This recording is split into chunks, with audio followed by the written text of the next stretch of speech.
दोस्तों, आज सुनेंगे कहानी नौकरानी बहू। हमारे घर में बहू आ चुकी है तो अब हमें नौकर की जरूरत नहीं है। अरे मम्मी जी, आपके घर की नौकरानी थोड़ी ढीली है। देखो कितनी देर लगा दी चाय नाश्ता लाने में, थोड़ी पगार बढ़ाओ इसकी। ननदोई मयंक ने हंसते हुए कहा।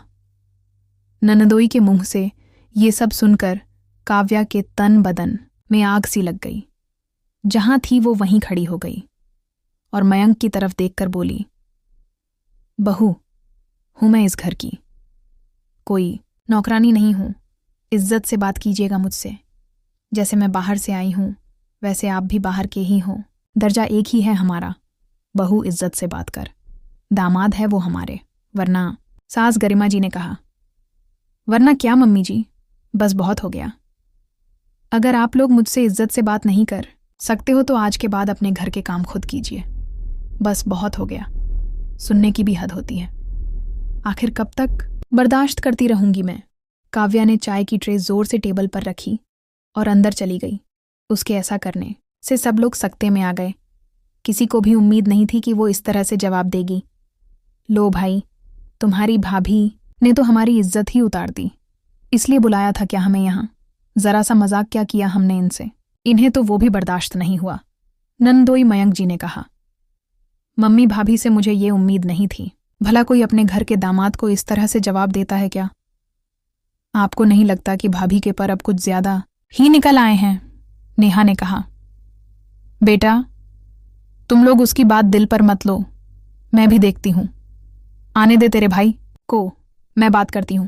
अब ये हमें सुनाएगी? सास मैं हूं, ये नहीं। सासू माँ गरिमा जी ने भी अपनी बेटी के हाँ में हाँ मिलाते हुए कहा।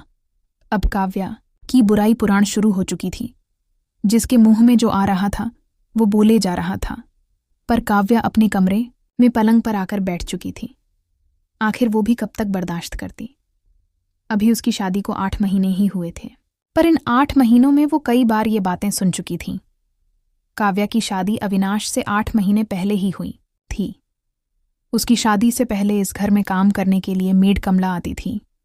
जब पापा अविनाश को देखने के लिए यहाँ आए थे तब खुद गरिमा जी ने बताया था कि कमला उनके घर पिछले 10 साल से आ रही है और सारा साफ सफाई, बर्तन और कपड़े धोने का काम वही करके जाती है। लेकिन शादी होकर जब काव्या ससुराल आई तो कुछ दिन बाद ही गरिमा जी ने कमला को काम पर से हटा दिया। एक दिन शाम को सब लोग बैठे हुए थे। तब काव्या रसोई में काम कर रही थी। उसी समय गरिमा जी की बहन उनसे मिलने के लिए आई। तब काव्या को ही सारा काम करते देखकर उन्होंने कमला के बारे में पूछा। अरे दीदी, तुम्हारी बहू क्यों बर्तन धो रही है? बर्तन धोने के लिए तो कमला आती है ना। अरे हमें नौकरानी की जरूरत नहीं है अब। हम तो अब परमानेंट काम वाली ले आए हैं। अब से वही संभालेगी हमारा घर, गरिमा जी ने हंसते हुए कहा। उनकी बात सुनकर वहां बरामदे में बैठे सब लोग जोर जोर से हंसने लगे, जबकि बहू काव्या के हाथ काम करते करते रुक गए। तभी नेहा ने भी कहा, पर मौसी, बस फर्क इतना ही है कि ये काम वाली थोड़ी महंगी पड़ गई।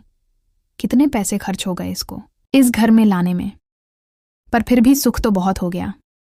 अब खाना भी नहीं बनाना पड़ता, कपड़े प्रेस हो जाते हैं।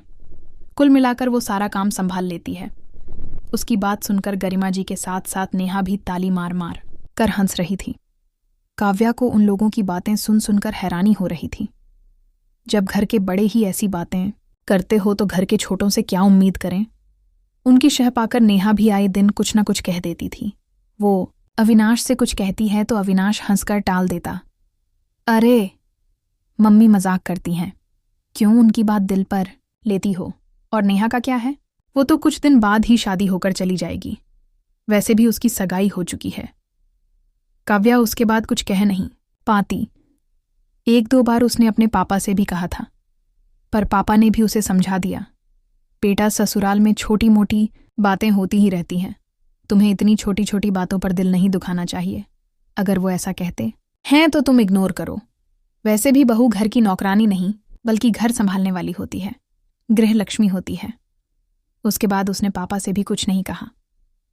पर ये तो रोज के ही किस्से हो गए थे। 4 महीने बाद ननद नेहा की शादी भी हो गई। सोचा अब बदलाव होगा, पर अभी भी वही हाल थे। वही ढाक के 3 पात। अब तो नंदोई मयंक भी इसमें शामिल हो चुका था, इसलिए काव्या ने आज पलटकर जवाब दे ही दिया। खैर, अभी बाहर सब लोग बैठकर बहु बुराई पुराण कर ही रहे थे कि अविनाश भी आ गया। उसके आते ही मयंक और नेहा घर जाने के लिए खड़े हो गए। ये देखकर अविनाश हैरान हो गया। मैं अभी घर में आया ही हूं और आप लोग जाने पर तैयार हो गए। थोड़ी देर तो रुको, खाना खाकर जाना। नहीं भैया, हमारा तो भाभी की बातों से ही पेट भर गया। अब हम यहां नहीं रुकेंगे। कितनी बेइज्जती की है हमारी उन्होंने आज, नेहा ने कहा। क्यों, ऐसा क्या कह दिया काव्या ने? अविनाश ने हैरानी से पूछा। अरे, थोड़ा सा मजाक ही तो किया था। उस पर कितना कुछ सुनाकर चली गई वो। बहुत पर निकल आए उसके। अविनाश समझा ले उसे, गरिमा जी ने गुस्से कहा। गरिमा जी की बात सुनकर अविनाश को समझते देर नहीं लगी कि क्या बात हुई होगी। आखिर काव्या अक्सर शिकायत करती ही थी, शायद आज बर्दाश्त नहीं कर पाई और पलटकर जवाब दे दिया। ठीक है मम्मी, मैं बात करता हूं उससे। पर ये लोग खाना तो। अविनाश अपनी बात पूरी कर ही नहीं पाया कि मयंक बीच में ही बोल पड़ा।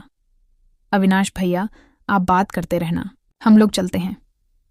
रही बात खाने की, तो हमारा तो भाभी जी की बात सुनकर ही पेट भर गया। हम खाना घर पर ही खा लेंगे, मयंक ने कहा। पर आपके घर की ये नौकरानी खाना बना देगी? मुझे जहां तक पता है नेहा को कहीं जाकर आने के बाद खाना बनाने में बड़ा जोर आता है, अविनाश ने हंसते हुए कहा। अविनाश, क्या बदतमीजी है ये, तुम अपनी बहन को नौकरानी कह रहे हो रे? गरिमा जी ने उसे डांटते हुए कहा। मम्मी, मैं तो बस मजाक कर रहा हूं। क्यों बात दिल पर ले रही हो? अविनाश हंसते हुए बोला। ये मजाक था, बड़ा ही वाहियात मजाक था अविनाश भैया। आप अपनी ही बहन को नौकरानी बोल रहे हो। हमारे घर में बहू को नौकरानी नहीं बोला जाता, उनका सम्मान किया जाता है, मयंक ने कहा।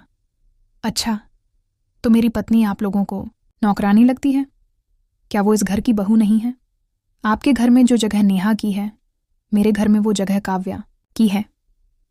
अब जरा आप बताइए, समझाना किसको है? अविनाश ने कहा तो सब चुप हो गए। गलती उसकी नहीं है, गलती तो मेरी है, वो शुरू से कहती थी। पर मैं उसे हर बार इग्नोर करने को कह देता था, पर अब वो इग्नोर नहीं करेगी।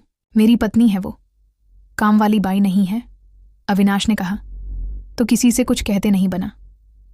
मयंक, नेहा और गरिमा जी ने भी अपने किए के लिए माफी मांग ली, पर उस दिन के बाद से कभी किसी ने काव्या से इस तरह से बात नहीं की।